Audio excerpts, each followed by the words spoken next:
Bonjour à tous, c'est Arnaud ASMR et on se retrouve sur une vidéo derniers achats en soft spoken où je vais donc vous présenter mes derniers achats majoritairement d'occasion, hormis pour une série de BD que je vais vous montrer à la fin. Donc c'est parti et on commence avec un lot de DVD, donc 10 DVD dont une série que j'ai acheté en magasin cash pour 15 € le tout. Donc c'était 5 achetés, 5 offerts. Le premier c'est Apocalypto, réalisé par Mel Gibson, que je n'ai pas vu. Je sais que Mel Gibson a aussi fait Braveheart et La Passion du Christ. J'ai adoré Braveheart, La Passion du Christ je ne l'ai pas vu. Je sais que il avait fait polémique de par sa violence et puis un petit peu une partie du contenu. Donc moi je peux rien vous en dire. Et je peux strictement rien vous dire sur ce film Apocalypto, hormis vous lire le dos de la boîte. Patte de Jaguar vit une existence idyllique dans le village dont il est chef. Mais l'invasion violente des guerriers Olkan survient. Tous les habitants sont capturés pour être offerts en sacrifice au dieu de la cité Maya. Patte de Jaguar découvre un monde régi par la peur, l'oppression et la mort. Poussé par l'amour des siens, il va fuir ce tragique destin dans une traque sauvage et périlleuse à travers la jungle. Donc ce DVD contient le film en version originale, les chapitres, commentaires audio de Mel Gibson et du co-scénariste Farhad Safinia, scène coupée commentée par Mel Gibson et Farhad Safinia, lien internet making of. Donc un film interdit aux moins de 12 ans qui dure 2h12 et qui est sorti en 2007. Ensuite, on a Blood Snow que j'ai commencé à regarder hier. Sauf que je l'ai regardé très tard, j'étais crevé, je me suis endormi devant. Donc au niveau du rythme, sur la première moitié, les premières 45 minutes, je dois avouer que je me suis vraiment ennuyé. Mais apparemment au niveau des critiques, elles sont bonnes. Que ce soit ce qui est écrit sur la jaquette ou ce que j'ai pu trouver sur internet. Donc je pense que je vais essayer de le re-regarder en entier aujourd'hui pour avoir un vrai avis dessus, quoi. Parce qu'effectivement on peut pas juger un film sur sa première moitié. Ses amis parviennent à une cabane isolée pour profiter d'un long week-end à la montagne. Une tempête de neige épique interrompt leurs vacances. Les prenant au piège en pleine montagne et ressuscitant des spectres cannibales, s'agit-il d'hallucinations ou de véritables fantômes?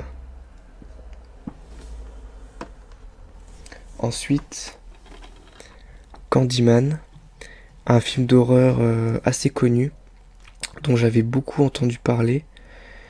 Et du coup, quand je suis tombé dessus, là, je me suis dit je vais le prendre et je vais enfin le voir, parce que j'adore les films d'horreur. J'avais vu des articles en fait sur les films d'horreur et particulièrement sur les méchants de films d'horreur, où ils disaient que le personnage de Candyman était excellent. Et alors moi j'étais vraiment déçu. À part sa voix qui est assez marquante, le personnage est, je trouve, assez quelconque. Le jeu d'acteur est pas terrible. On ressent le manque de budget tout au long du film. Et il se passe pas grand chose. Les effets spéciaux ont pas forcément très bien vieilli. Enfin bref, honnêtement, j'ai pas accroché. J'irai pas jusqu'à dire que c'est un mauvais film, parce que c'est pas le cas. Mais moi je me suis ennuyé quand même. Donc à moins que j'ai... Ouais, je sais pas, j'ai regardé un petit peu aussi les critiques sur internet pour voir si c'est moi qui débloquais. Elles sont mitigées, il y en a qui mettent des très bonnes notes, il y en a qui mettent des boîtes. Voilà, ça dépend. Donc moi j'ai pas trop aimé. Ensuite, un film d'horreur français. Donc c'est à souligner parce que il y en a pas beaucoup. Et encore plus un film de zombies. Il s'agit de La Horde. Un film que j'avais vu il y a... Oh, ça fait longtemps. Et j'avais plutôt accroché. C'était pas un grand film, mais c'était un bon film de zombies sympathique. Euh, Avec des acteurs corrects. Et des moyens aussi corrects. C'était crédible, il y a pas mal d'action. Non, c'était sympa. Bon, après, c'est pas un grand film, mais c'est un petit film de zombies sympa pour passer un bon moment, quoi. Avec une pizza et une bière, c'est parfait. Nord de Paris. Pour venger la mort d'un des leurs, 4 flics infiltrent une tour HLM où s'est barricadée une bande de gangsters. L'expédition punitive tourne mal et des morts-vivants encerclent l'immeuble. Flics et caïds n'ont qu'une solution. Unir leurs forces pour venir à bout d'une horde de zombies. Le bain de sang commence. Bonus, court-métrage Rivo Alan, 9 minutes. Making-of, effets spéciaux. Scène coupée, La Ruelle. Et donc...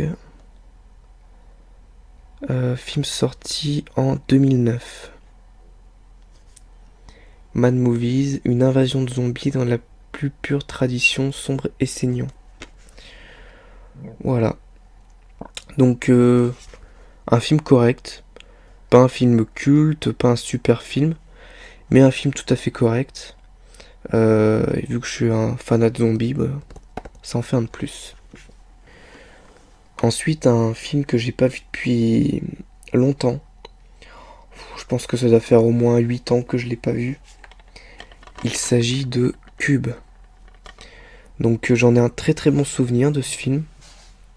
Il me semble qu'il y avait un suspense vraiment sympa, que la fin était bien.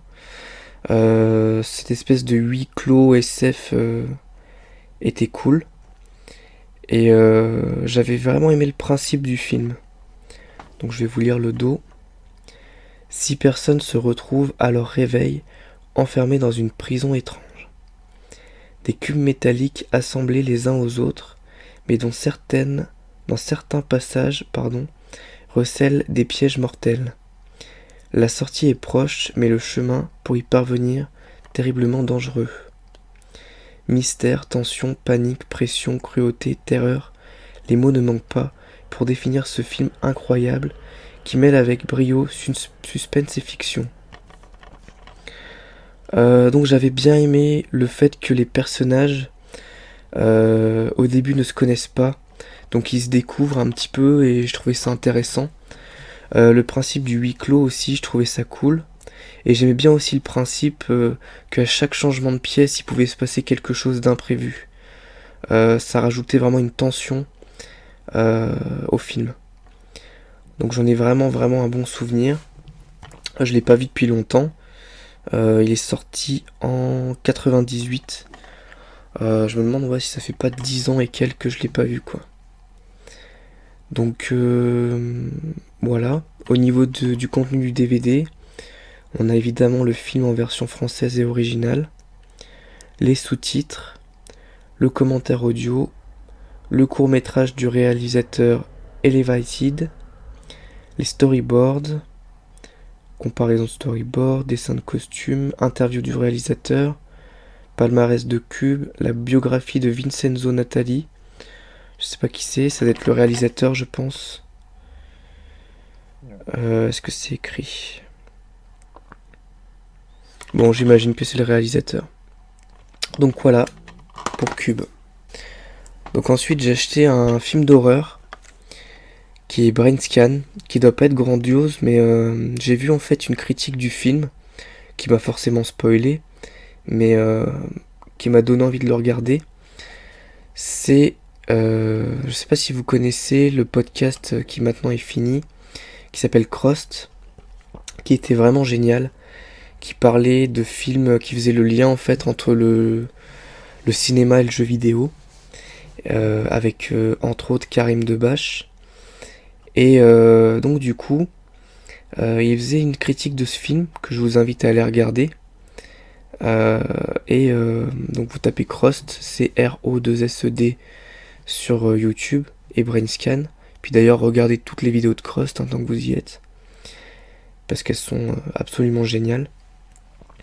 Et donc du coup ça m'a donné envie de le regarder. Il était pareil en cash, pas cher, et je l'ai pris. Donc au niveau des effets spéciaux, ça a pas l'air grandiose. Quand on regarde la gueule du méchant, franchement, ça fait un peu rigoler. Mais je pense que ça doit avoir son petit charme. Michael voue une passion dévorante aux films d'horreur. Lorsqu'il rencontre le Trickster, une créature maléfique issue d'un CD-ROM, il est entraîné dans une succession de meurtres abominables. John Flynn, haute sécurité, pacte avec un tueur, met son talent au service du fantastique et joue avec vos nerfs. Bon là apparemment il y a pas de bonus, il y a que le film. Ensuite, Christine, donc en édition les plus grands films d'angoisse. Donc ça devait être une édition, je pense qu'il devait se trouver en bureau de tabac avant. Réalisé par John Carpenter, rien que ça. Et une adaptation d'un roman de Stephen King. J'aime beaucoup Stephen King, en tout cas pour les livres que j'ai lus de lui. Donc je l'ai pas vu ce film, j'en ai pas mal entendu parler. Donc voilà, je vais juste vous lire le dos de la boîte.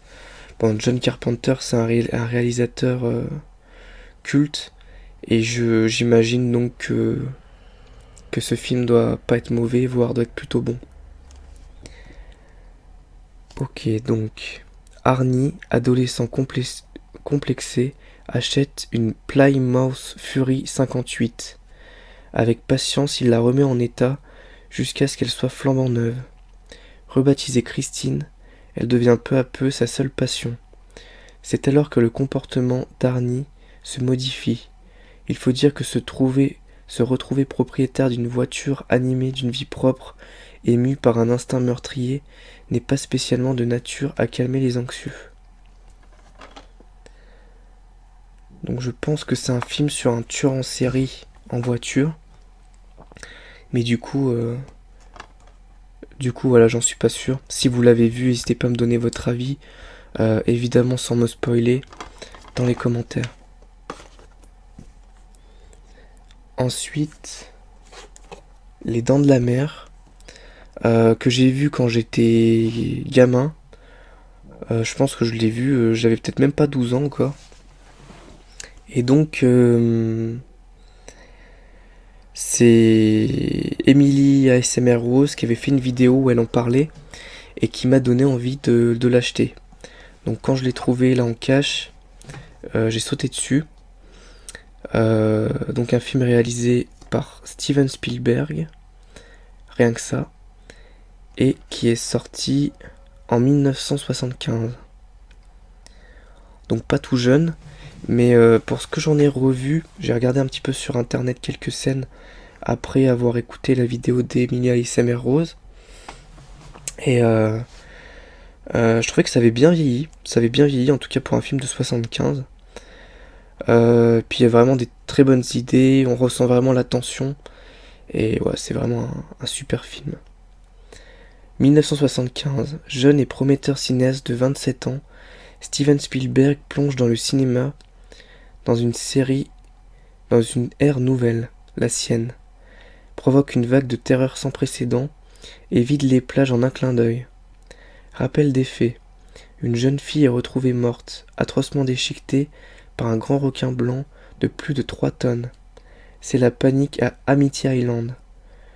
Roy Scheider, Robert Shaw et Richard Dreyfuss partent à la chasse aux monstres. Donc à l'intérieur, on a le film, teaser et film annonce, le making of, documentaire de 50 minutes, scènes supplémentaires, prise alternative, le monde des requins, archives de production, 720 photos et storyboards, sortez de l'eau, quiz interactif, notes de production, filmographie, etc. etc. Donc interdit aux moins de 12 ans. Et une édition récente. Donc ensuite, un OAV qui était sous blister, Ken le survivant, ou Shin Okuto no Ken Fist of the North Star. Donc je connais un petit peu le manga que j'avais lu, mais j'ai jamais regardé l'animé. Et donc là je sais pas, je pense que c'est vraiment un petit film quoi, un OAV. Il dure 60 minutes et à mon avis c'est une histoire vraiment indépendante, je sais pas. Donc à voir. La forteresse idolâtre. L'humanité a survécu et ce malgré l'effondrement de la civilisation. Le dernier conflit nucléaire a scarifié la terre et empoisonné l'eau, faisant sombrer le monde dans le chaos le plus absolu. Sangha, le seigneur de Lastland, règne en tyran sur son enclave désertique. Il assoit son pouvoir sur le contrôle total des sources d'eau potable de la région, mais aussi sur la présence d'un dieu factice qui lui permet de fanatiser la population. Mais cela ne lui suffit pas. Il convoite celle que l'on nomme la faiseuse de miracles, afin de faire d'elle une nouvelle déesse. Il compte ainsi obtenir le pouvoir absolu et éternel. Kenshiro décide de sauver les faux dieux de leur prison de pierre et de délivrer le peuple du mensonge. Interdit aux moins de 16, sorti en je sais pas, il n'y a pas de date nulle part. J'essaie de voir mais... Non, bon, moi je peux rien vous dire de plus. Voilà, donc pour Ken le survivant, version française. Et enfin pour les DVD, Band of Brothers, que j'avais commencé, parce qu'en fait j'ai un ami qui est fanat d'histoire et particulièrement de la Première et Seconde Guerre mondiale, qui m'avait filé la série. J'avais regardé les 4 premiers épisodes et puis après j'avais dû arrêter parce que j'avais dû lui rendre les DVD suite à un déménagement. Et du coup, après j'ai attaqué d'autres séries et j'ai pas continué. Donc là je viens de tomber dessus en occasion et je me suis dit que j'allais les prendre. Donc une série avec une seule saison qui comprend je ne sais pas combien d'épisodes, qui a été créée par Tom Hanks et Steven Spielberg. Donc il y a 10 épisodes. Donc voilà, il y a 5 DVD, 10 épisodes avec des scénarios qui sont pas toujours des mêmes personnes. D'ailleurs la réalisation aussi, ça tourne. Donc voilà. Band of Brothers. Pour ce que j'en avais vu, j'avais beaucoup aimé. Après ouais, j'ai vu que 4 épisodes sur 10. Donc à suivre quoi. Il faut que je continue. Ensuite, j'ai acheté un gros comics qui était neuf. Il était sous blister. J'ai déjà enlevé le blister parce que j'ai commencé à le lire. Il s'agit de Spider-Man, l'intégrale de 1970. Donc j'étais super content de le trouver. Il était à 15€. Et c'est vraiment un très beau bouquin. Donc il y a un petit carton pour le protéger. Il n'y a pas écrit le nombre de pages totales, mais il est vraiment vraiment gros quoi. Et dedans, ça inclut les épisodes 80 à 91 d'Amazing Spider-Man. Volume 1. Timide, introverti et rejeté par ses camarades, le jeune Peter Parker se consacre tout entier à la science. Un jour, il prend part à une expérience qui bouleverse sa vie. Il se fait piquer par une araignée radioactive qui modifie son ADN et le dote de pouvoirs extraordinaires.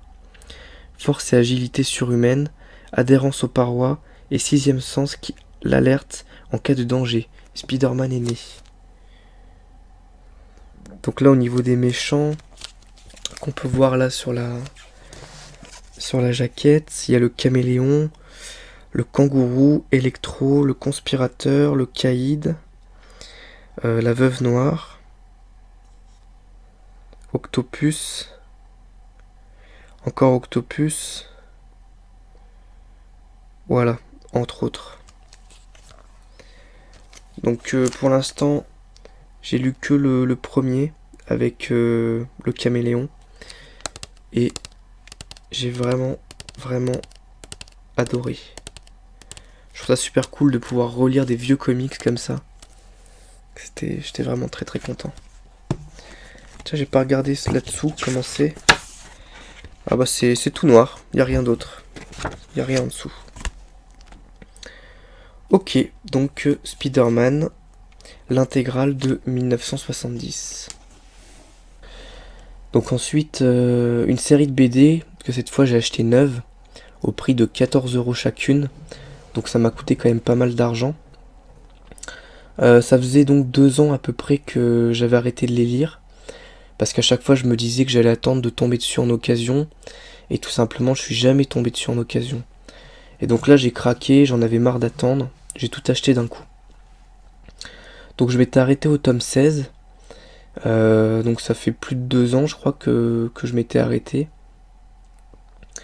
Et donc il s'agit de Walking Dead. Donc les bandes dessinées.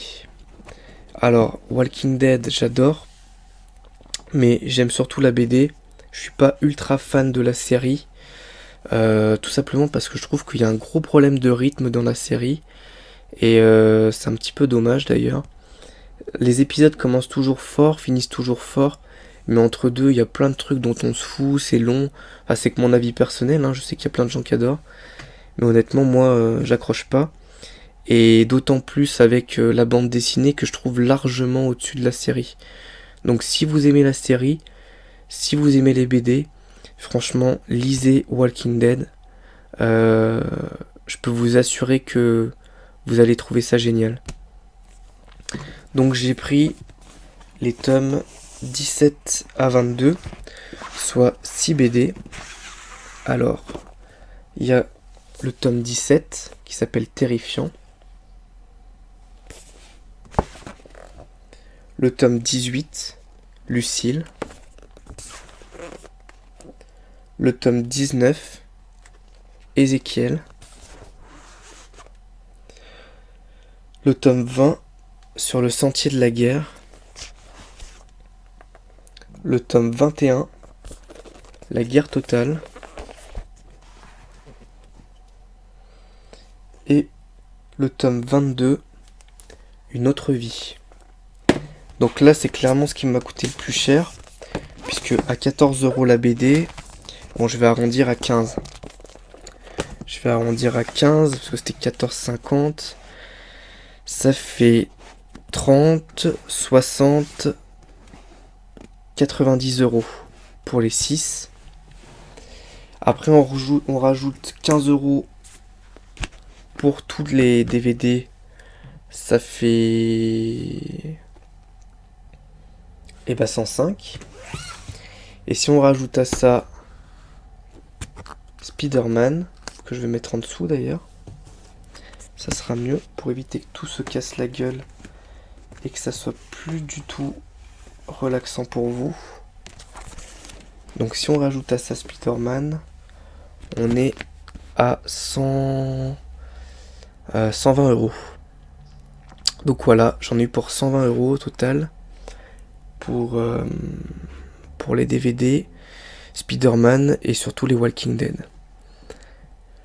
Et ben voilà, donc c'était les derniers achats. J'espère que ça vous aura plu. Et je vous dis à bientôt pour une prochaine vidéo ASMR qui cette fois ne sera pas en soft spoken puisqu'il devrait s'agir de sans doute soit Dark Souls, le début de Dark Souls, chuchoté, avec le son du jeu, soit une balade dans Far Cry 3, encore une fois chuchoté avec le son du jeu. Je sais pas encore.